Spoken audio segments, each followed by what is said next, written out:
There was a company that made wagons for the California Gold Rush, artillery carriages for the Union Army, and automobiles for the American century. It was founded in 1852, survived two World Wars, and outlasted dozens of competitors whose names are now footnotes.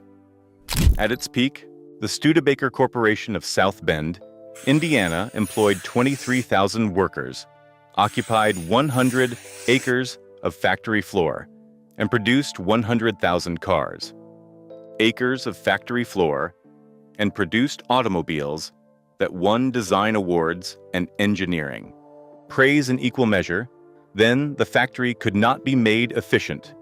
The workforce could not be reduced, the capital could not be found, and the cars, however beautiful, could not be sold in sufficient numbers to close the distance between what it cost to make them and what the market would pay. On March 4, 1966, the last Studebaker rolled off the line in Hamilton, Ontario. The oldest name in American transportation was finished. This is the story of how a company that survived everything was destroyed by arithmetic.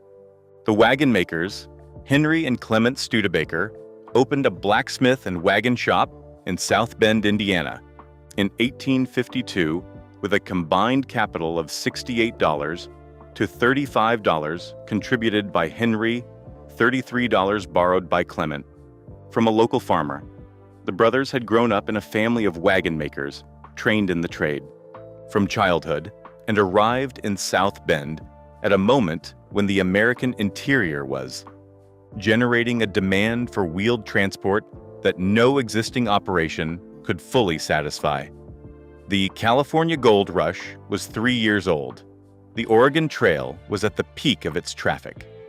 The frontier economy required wagons in numbers that strained every manufacturer operating east of the Mississippi, and the Studebaker brothers were positioned by training and geography to meet the demand at scale. By 1857, the company employed 23 workers and produced $46,000 in annual revenue. By 1868, it had become the largest vehicle manufacturer in the United States. The Studebaker brothers had not invented the wagon. They had systematized its production at a moment when systematization was precisely what the market required. That instinct to build what the moment demanded in volumes the moment could absorb would define the company for the next 50 years and abandon it in the 50 years that followed. The Civil War and the government contract. The Civil War transformed Studebaker from a successful regional manufacturer into a national industrial operation, and it did so through a mechanism that would recur at critical moments in the company's history. The government contract, when the Union Army required wagons for supply lines, artillery transport, field hospitals, and the logistical infrastructure of a military campaign operating across 1,000 miles of contested territory, it turned to the largest wagon manufacturer in the country.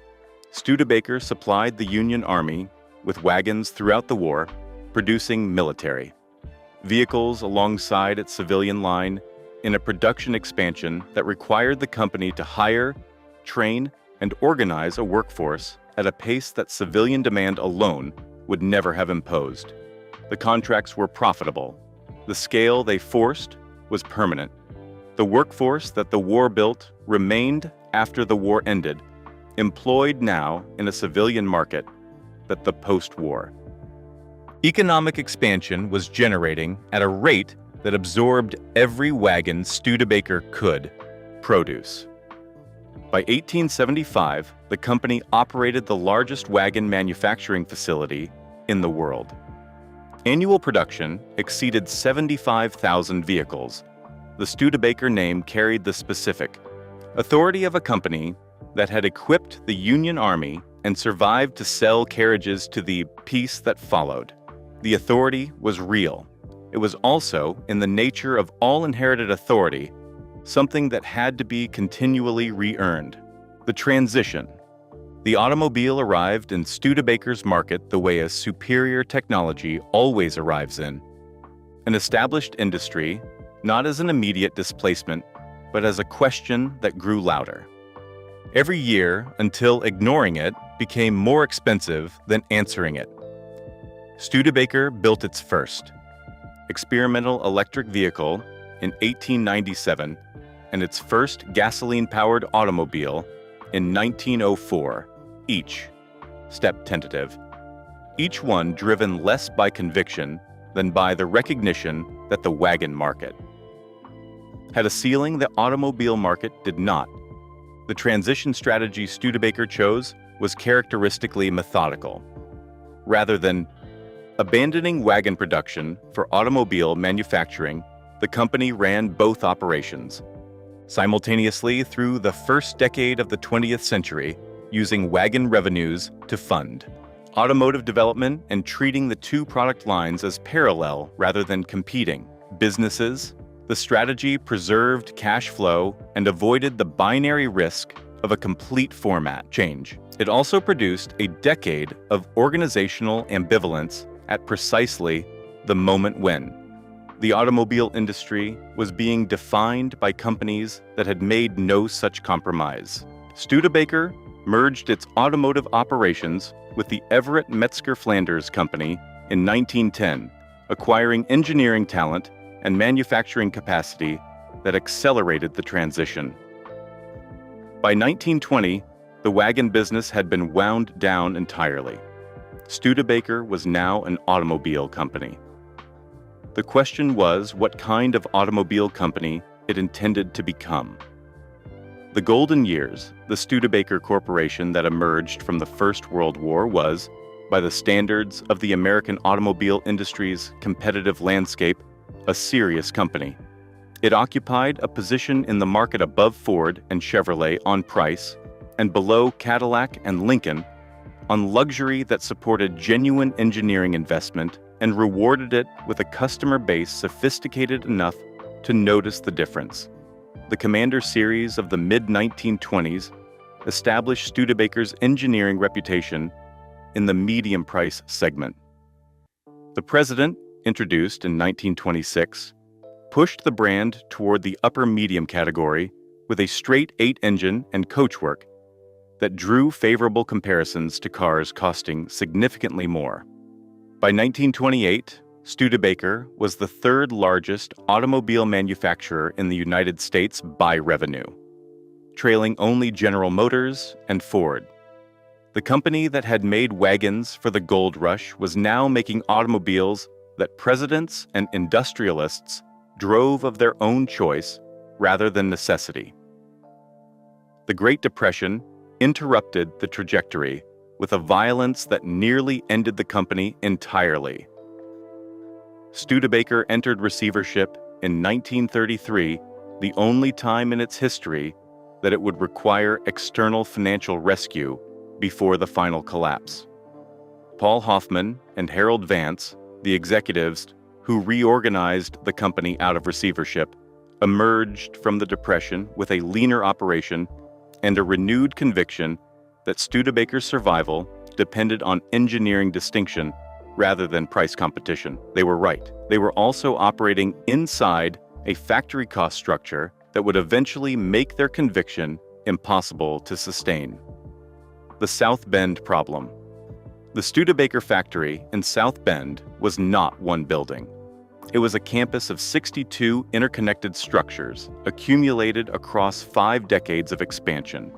Each addition built to serve a production requirement of a specific moment and connected to the whole with the architectural logic of improvisation rather than design. By 1950, the complex covered 100 acres and contained manufacturing infrastructure that ranged in age from the recently constructed to the positively antique. The physical plant was the visible expression of a deeper problem. Studebaker's South Bend operation had been built in an era when automobile manufacturing was a labor-intensive craft, and it had never been fully retooled for the high-volume, capital-intensive production methods that General Motors, Ford, and Chrysler had developed through the 1930s and 1940s. The assembly lines that ran through Studebaker's interconnected buildings were less efficient than the purpose-built facilities its competitors operated. The layout imposed material handling costs that a modern plant would not carry. The equipment in the oldest sections of the complex was being depreciated at rates that reflected its age without reflecting its replacement cost. The labor contracts that Studebaker's United Auto Workers locally negotiated in the years following the Second World War were the product of a specific moment of leverage in a post-war seller's market in which every automobile manufacturer was operating at capacity and no management team could afford a strike. The contracts that emerged from that moment of leverage reflected it fully: wages, work rules, and benefit structures that were among the most generous in the American automobile industry. The contracts were not unreasonable, given the context in which they were written. Studebaker had been profitable through the late 1940s. The post-war demand for automobiles had filled the South Bend plant to capacity and produced earnings that made the labor agreements appear sustainable. The sustainability was a function of the post-war conditions, not of Studebaker's underlying competitive position. When the conditions normalized and competition resumed, the contracts remained. By 1953, Studebaker's labor cost per vehicle was approximately $250 higher than General Motors' equivalent figure. On a production volume of 150,000 vehicles per year, the differential represented $37.5 million in annual competitive disadvantage. The company could not close that gap through engineering or design. It could only absorb it, and the absorption was cumulative. Epilogue: the last Studebaker, a white Commander four-door sedan, rolled off the Hamilton, Ontario assembly line on March 4, 1966. Total production for the final model year, 8,947 cars. In 1950, Studebaker had produced 268,000. The Hamilton plant closed without ceremony. The 800 Canadian workers, who had been building Studebakers since 1963, received their notice and dispersed into a local economy that had not been organized around the automobile industry and was therefore not devastated by its departure in the way South Bend had been. South Bend took decades to absorb what the closure meant. The 100-acre factory complex on South Main Street was partially demolished, partially converted, and partially preserved. The Studebaker National Museum opened in the city in 2005, occupying a portion of the original complex and housing the most complete collection of Studebaker vehicles in existence. Gold Rush wagons, Civil War artillery carriages, presidential limousines, the 1953 Commander, and the Avanti, together in the building where some of them were made. A company that survives a century of disruption does not become immune to disruption. It becomes accustomed to survival, and that habit makes the final disruption the hardest one to see. The factory cost structure and the labor contract are not the cause of decline. They are the ledger in which every previous decision was recorded. The entries were made long before the ledger broke. Beauty in a mass market is a reason to admire and an insufficient reason to buy. The customers who praised the Studebaker went home in a Chevrolet. They were not wrong. Henry and Clement started with $68 and the knowledge of what people needed. What ends companies is never the loss of that knowledge.